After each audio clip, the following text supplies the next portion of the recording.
कशाला काळजी करतेस?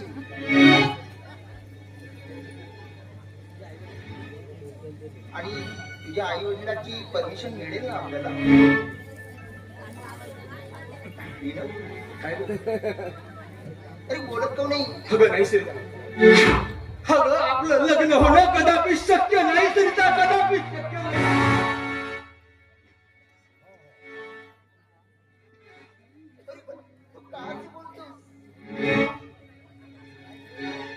अरे काय सांगतोस तू मला? पण तू लग्नाला का नाही म्हणतोस? सांग ना.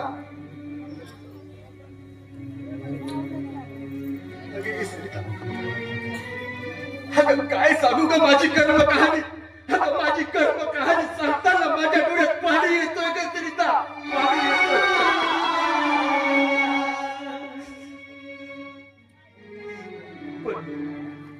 पण हिम्मत करून तुला सांगतोय सरिता सर्व काही.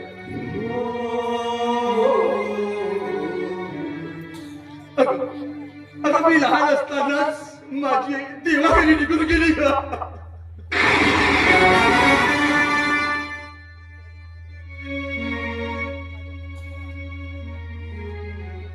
आणि माझ्या जन्मता त्या पित्याने मला आश्रमशाळेत टाकून दिले सरिता.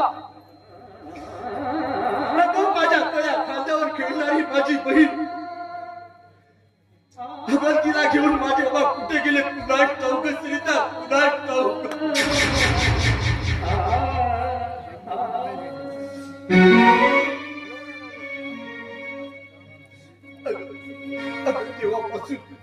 तेव्हापासूनच माझं गाव कोणतं हे मला नाही कळालं ग सरिता, ते नाही कळालं.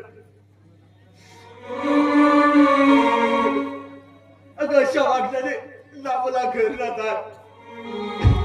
मग तू सांग ना सरिता, अगं मग तू सांग ना सरिता, मी तुला घेऊन कुठं राहू ग?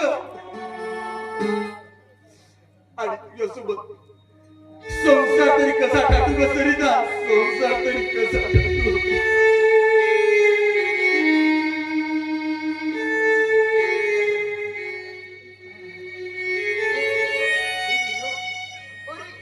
असं बोलू नकोस रे.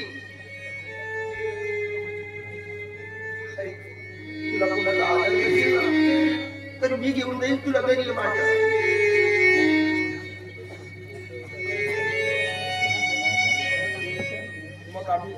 मग आम्ही तिथेच राहू. तू म्हणतोस ते अगदी बरोबर आहे ग, पण तुझे आई बाबा काय म्हणतील याचा तरी तू विचार केलाय का सरिता कधी?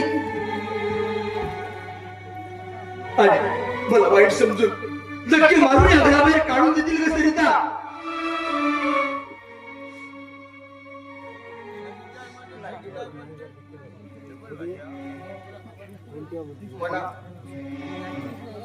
मला बाबा तर नाही, पण माझी आई तुला नक्कीच जवळ करेल.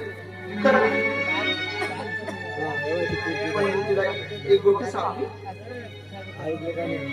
अरे सरिता, अगं पुन्हा काय सांगणार आहेस का तुम्हाला?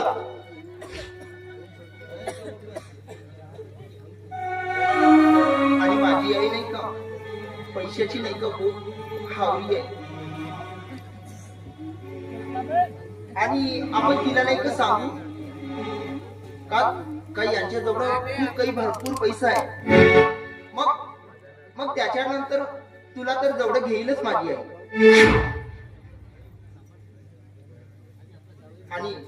आणि तुला सुद्धा जवळ घेऊन तुझी सांभाळ करेन माझी आई.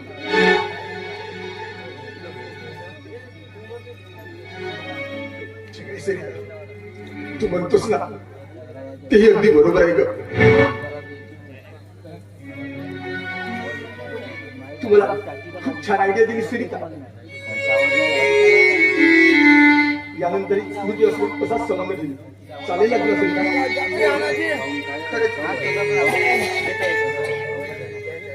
चल सरिता, जायला खूप उशीर झाला. चल.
वरात येत आहे, तयारी करा.